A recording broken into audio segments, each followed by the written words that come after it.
అందరికీ good evening అండి.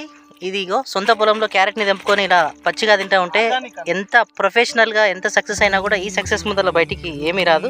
ఇది ఈవినింగ్ టైం ఆగో పశ్చిమ వైపున సూర్యుడు అస్తమిస్తున్నాడు. ఇది క్యారెట్ పంట అండి. ఈ పంట భూమి లోపల పండుతుంది, అందరికీ తెలుసు అనుకుంటున్నాను. చాలామందికి తెలియదు కూడా. క్యారెట్ అంటే మార్కెట్లో దొరుకుతుందని అనుకుంటున్నారు. అయితే ఇది 90 నుంచి 120 రోజుల లోపల వచ్చేటటువంటి పంట. అయితే సమస్య ఏంటిదంటే ఇగో ఇక్కడ రఘుశెట్ పొలం ఇది. గుడిమల్కాపూర్ తెలంగాణలోనే పెద్ద మార్కెట్ గుడిమల్కాపూర్లో ఎలా క్యారెట్ క్వింటాలు చెప్పుకోవడానికి సిగ్గుసేటు 500 రూపాయలంట.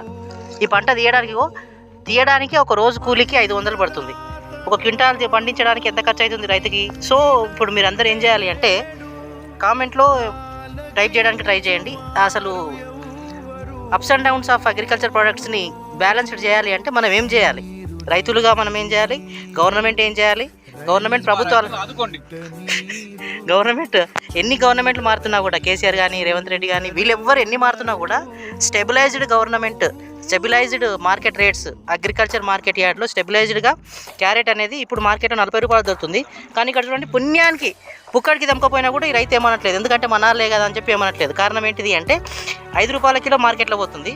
సో 5 రూపాయల కిలో మార్కెట్లో పోవడం బదులు మా వాళ్ళు తినొచ్చు కదా అని చెప్పి ఫ్రీగా పండిస్తున్నాడు. కానీ ఒక రైతు యొక్క ఆవేదన ఏంటిదంటే దాన్ని పండించడానికి ఎంత కారణమై ఉండొచ్చు మీరు ఒకసారి ఆలోచించండి.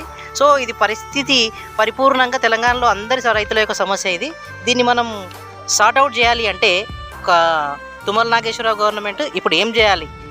రైతుల యొక్క పరిస్థితి గుడిమల్కాపూర్లో స్టెబిలైజ్డ్గా క్యారెట్ కానీ, బీట్రూట్ కానీ, కాలీఫ్లవర్ కానీ వీటన్నిటికీ పర్ఫెక్ట్ ఒక గవర్నమెంట్ డిజైన్ చేసినటువంటి రేట్ ఎప్పటికీ ఉంటే రైతులు ఎప్పటికీ పండిస్తారు. లేకపోతే రైతులను ఆదుకోండి.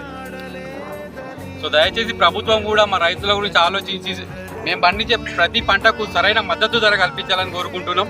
ఏంటంటే ఎంతో కష్టపడి పండించిన పంటలు ఇవి. గుట్టిగా మేము పశువులకు వేసేస్తున్నాము, ధర లేక కూలీలు కూడా వెళ్తలేవు మాకు.